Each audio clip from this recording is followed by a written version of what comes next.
Chris Cowlin.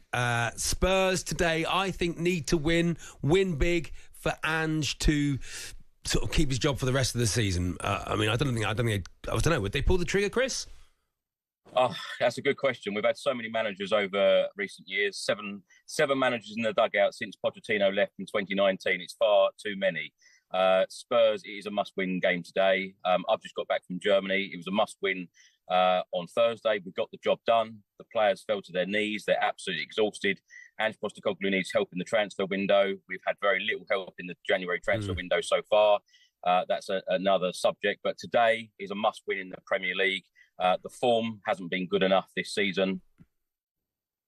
And if you'd have told me at the start of the season in January, Spurs would be sitting 15th, only 8 points away from the relegation zone, I would never have believed it. Chris, there's a lot of blame to go around at Spurs, in my opinion. You mentioned the fact that they haven't done anything in the transfer window yet.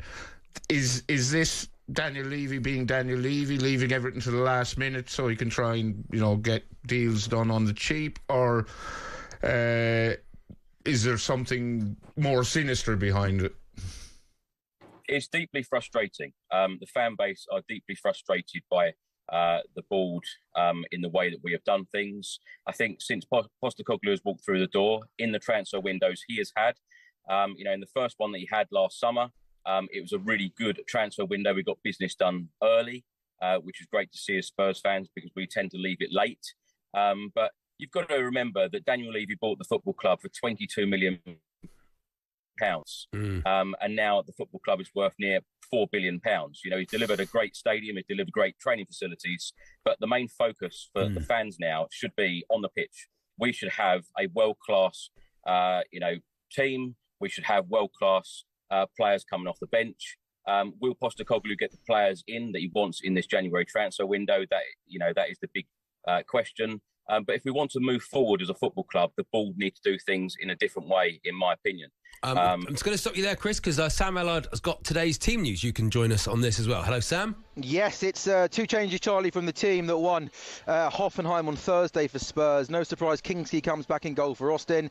No James Maddison in the Spurs squad today, so Sarr comes in to the midfield. So it'll be Kingsley in goal. The back four of Porro, Dragushin, Gray and Davis. Bentancur, Bergvall and Sarr, the midfield three, with Kulusevski, Richarlison and Son, the front three. As for Leicester, they could equal club record of 8 successive league defeats if they lose today. They're 2 adrift to safety and with the worst goal difference. One change from the team, but lost to Fulham last Saturday. Decordova-Reid comes in for Mavididi. So it's Stolarczyk in goal, Justin, Vestergaard, Fast, Christensen the back four, Winks and Sumare the midfield two, Decordova-Reid, El Khanous, Ayew will support Jamie Vardy in attack. Spurs-Leicester, 2 o'clock kickoff. And Ollie Klink is at Selhurst Park and has the Palace-Brentford lineups for us. Yeah, it's Crystal Palace who make one change from their win over West Ham last time out. Jefferson Lerma returns from injury with Daichi Kamada dropping to the bench. The new man from Millwall, Romain Essa, is among the subs too. The Eagles absolutely flying at the moment. They're looking for their 3rd league win on the spin. Meanwhile, Brentford also make just one change from their late loss to Liverpool last week.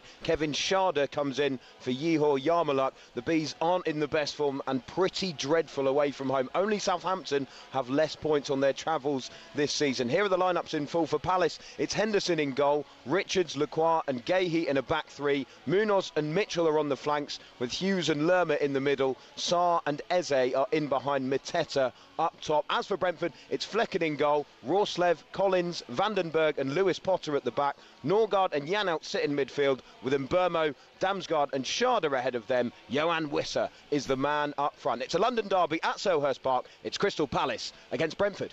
Thank you, Ollie Klink. Chris Cowlin from the Spurs chat. I think that lineup sort of sums up your season so far, doesn't it? It's the only players available. It does. I think the team picks itself at the moment. Ange Postecoglou has had so many injury problems since he's arrived, not only last season, but this season in particular as well. But it is great because we've seen the likes of Bergvall and Archie Gray really step up. It's nice to see the players that have been given the opportunity really grabbing those opportunities. And, Lucas Bergvall has been superb. Archie Gray has played in virtually every position across the park this season. And he's can't wait to see him in his actual one, but Chris. Team, absolutely.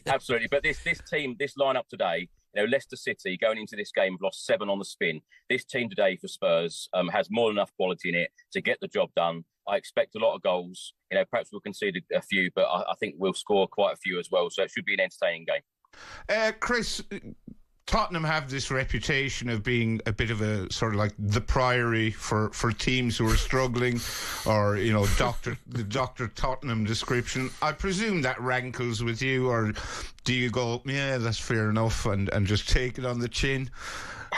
Yeah, there's 2 terms I absolutely hate, and that's Spursy and Dr. Tottenham. I don't want to be in any Dr. Tottenham today, no Spursiness today. We've got to get the job done. But as Ange Postecoglou said the other day in the press conference, there is a lot to play for. Yes, our league position is very poor. Yes, some of the performances this season have been poor, but we are still in the 3 cup competitions, the Europa League, the Carabao Cup and the FA Cup. And I think that it is a huge week for Spurs. The week after next, when we play Liverpool in the Carabao Cup semi-final second leg, and the Aston Villa game in the FA Cup, a huge week. But I do get the frustration with all of the injuries, and Ange is crying out for players. So we've got a lot of work to do in the remaining 8 days of this window.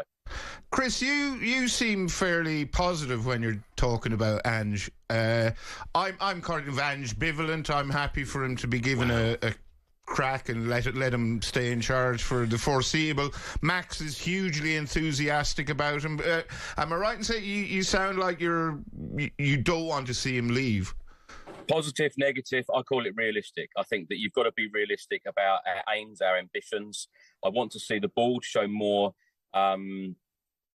enthusiasm and more ambition in these transfer windows, and actually back a manager to the full, because, as I've mentioned, everything off the pitch is absolutely superb. On the pitch, we want to see real quality in terms of transfers come in. When you hit that major reset button with Ange Postecoglou coming in and Harry Kane being sold, you need to do things in the right way, and you need to bring the players in. Now, I'm not just saying that we need more signings because we've had all of these injuries. I actually said this in the summer. I don't feel like there's enough depth there to challenge, because us Spurs fans want to see us challenge for the highest honours. We want to see us challenge for the Premier League title. We're a million miles away from that at the moment. Yes, we've had a lot of injuries, but you've got to look at the transfer strategy as well. We're 25 days into the transfer window. We've signed a goalkeeper, when the manager is calling out and crying out for help. So with Ange, when it works, when his football, clicks and it really works, I tell you what, it is hugely entertaining. I think we are the most entertaining team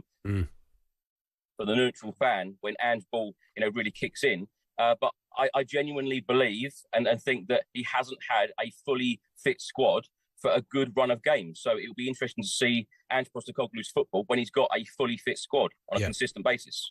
Chris, you've been brilliant. Have a great day today. I think you're going to win the game. If I'm honest, I think you're going to score 4 or 5 goals. Thank you. Have a great day. Chris Cowlin there from the Spurs Chat podcast. Yes, you can listen to all the goals as they go in following us. The Sunday session with Sam Matterface, the Premier League and the WSL, including Crystal Palace v Brentford, Spurs v Leicester and Aston Villa v West Ham. And then at 7 o'clock, it's Fulham v Man United. It's a talkSPORT exclusive. Adrian Durham will be your host. Commentary from Joe Shannon, former West Ham manager Alan Pardew. Should be a fun afternoon's football, I think. Barry, looking forward to it. Going to go down the pub and maybe have a couple of pints and watch all the games. Absolutely fantastic. This is the warm-up on talkSPORT with Travis Perkins. For the latest big trade deals, go to travisperkins.com.